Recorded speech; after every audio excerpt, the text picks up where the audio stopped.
Alright guys, so we finally heard back from Ford on what's going to happen to my transmission. You guys are going to love this.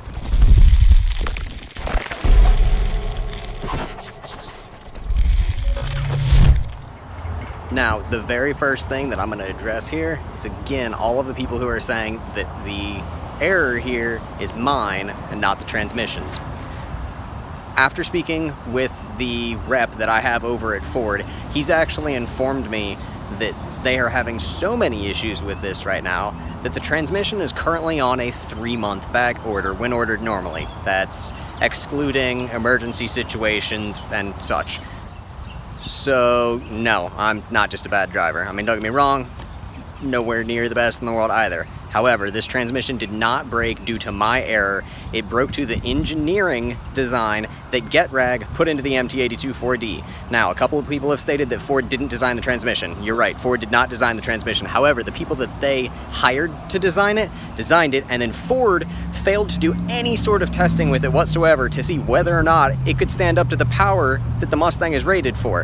And I'm sorry, but with the amount of people that are breaking the transmissions on stock fucking cars, no, that's not driver error. That's a problem with manufacturing, it's a defect, or it's a problem with the transmission in general. Now, on to what they're going to do about my transmission. So, last week, I made a video detailing what I was told was wrong with my transmission. The 3rd and 4th gear shift fork had broken in half, and the 1 to 2 had lost an ear. We initially blamed it on the fact that it's cast aluminum and that they are weaker than the steel that was used in the 11 to 17 models, as well as the fact that Ford, or GetRag, beefed up the gearing in the MT82 4D because that had been the issue on the prior models, was the gears breaking, not the shift forks. So that was what we initially, blamed it on, and that is true. So my parts guy, or not my parts guy, but the dealership's parts guy ordered what he suspected to be the proper parts.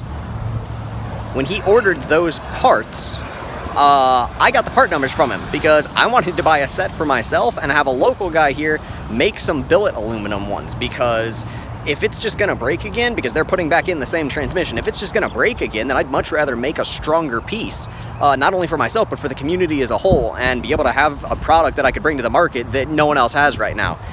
So I took the part number and I went to go order the proper parts. And when you went to go order it, an 11 to 17 transmission popped up. And I thought that was a little weird. So I contacted the dealer that I bought the car from, and he looked up the part, and sure as shit, underneath the 2018, it shows you the part number, and then it pulls the 11 to 17 part. And I was like, well, that can't be right, because they're different transmissions. The forks are different, everything's different in them, so that can't be right. So I got on the phone with a couple of other people, and come to find out that Ford, because the car is quote-unquote so new, has not updated their database yet for their parts. So, all of the people who are going into Ford with broken transmissions and broken shift forks, etc., are having their parts guys order parts. They're ordering the wrong parts. 11 to 17 parts are coming in. And because of that, no one thinks that they can get the shift forks, so they just order a whole transmission. And that's why the transmission's on a 3-month back order. Because no one takes the time to double check their work. They just assume that whatever's in the system is right, and that's it. So my guy ordered the parts. He ordered the wrong parts. I figured that out, and I gave him a call, and they gave me the spiel that the parts were proper and that they'd be ordered, and I had to wait until Tuesday. So Tuesday came around, and I got the phone call from them, and they told me the parts were on back order, and I knew the parts were going to be on back order because they ordered the wrong ones. So finally got the right part number and took the time to look it up, and the parts are back ordered for 3.5 months right now for the 1 to 2 shift fork. And there's no sign of those parts being available any earlier because of the mass amount of cars that Ford is pushing out. They don't have any left over from production. So at this point in time, we have placed an order for the proper parts. They're waiting for Ford to deny that order due to the back order, and then they're going to place an order on emergency order for a transmission for me. So I'm getting an entirely new transmission at this point. It won't be the same transmission, it won't be rebuilt, it's not just new shift forks, it's an entirely new transmission. The downside to this is it is still the same cast aluminum shift forks. So in 7,500 miles, I broke my first transmission. In 7,500 more miles, I might break this transmission. Like, there's not... I would like to say that I'm going to be a more responsible driver and that I'm not going to drive the car hard, but that's not why I bought the car. I didn't buy a Mustang to drive it like a Prius or like the Focus rental that I have now. I bought the car to enjoy it.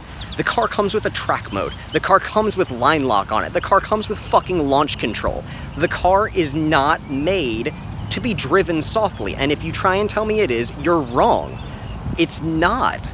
You don't buy a Mustang to drive it around for the 30 miles a gallon you can get on the highway. You don't, and if you do, then it's purely because you like the design of it and you're one of very few that do. Everyone else buys a Mustang to have fun. We buy a Mustang to be a part of the family and to enjoy the heritage of it and to modify the shit out of it and enjoy it.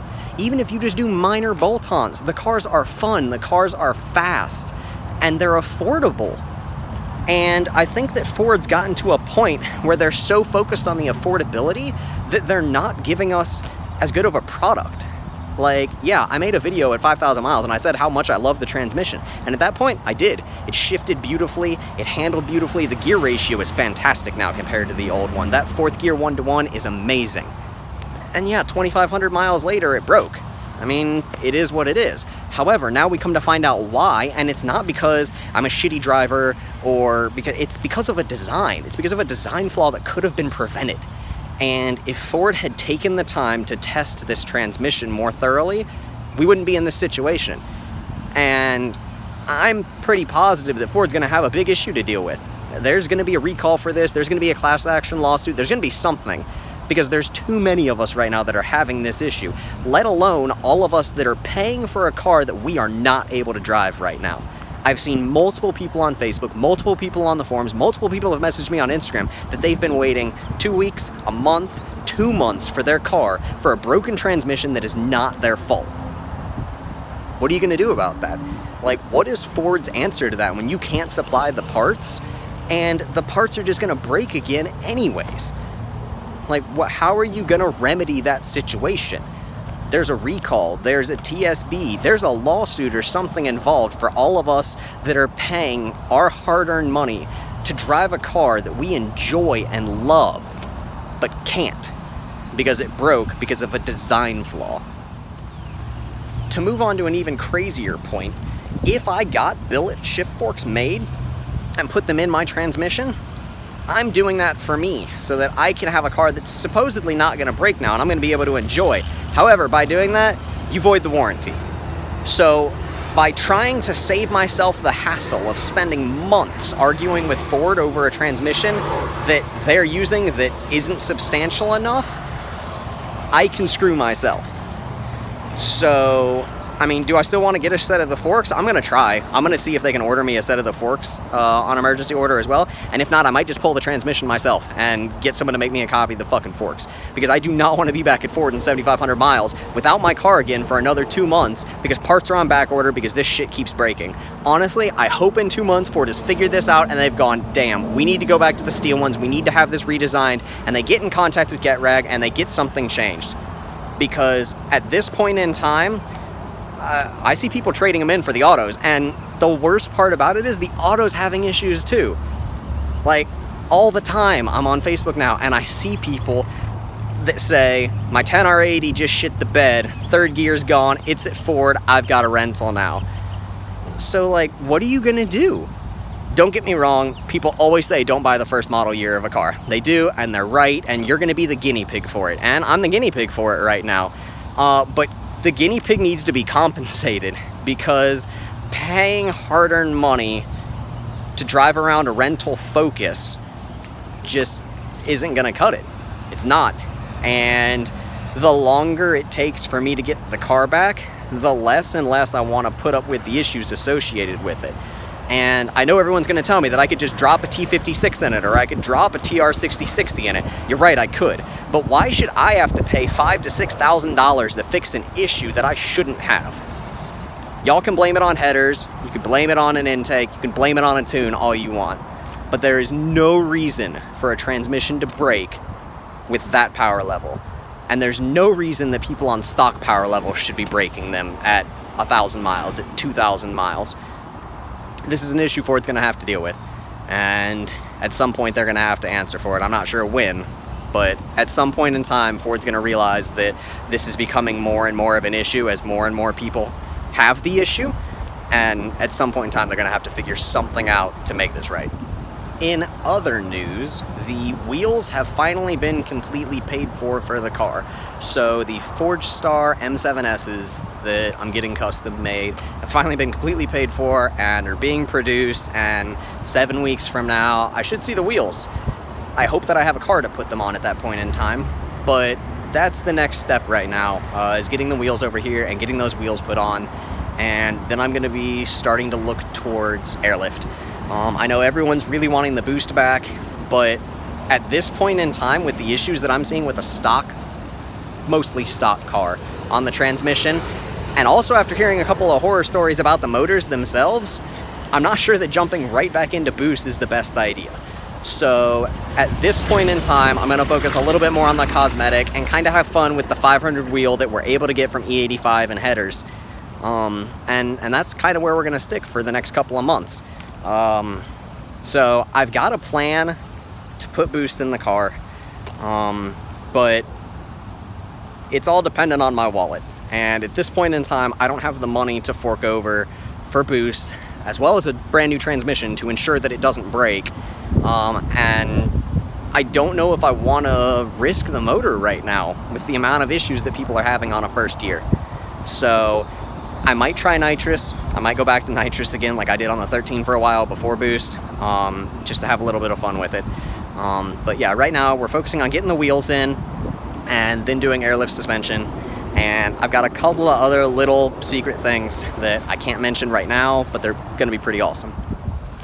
Alright guys, so I know this wasn't the most entertaining video. It really wasn't meant to be. It was meant to be informative. It was meant to give you guys insight into my mind on what I'm thinking about the issues that I'm currently having with my car, as well as the issues that other people are having and how Ford's handling it. I do want to make a point that this does not reflect on the guys that I have doing the work on my car at all. This is not their fault. This is not my technician's fault.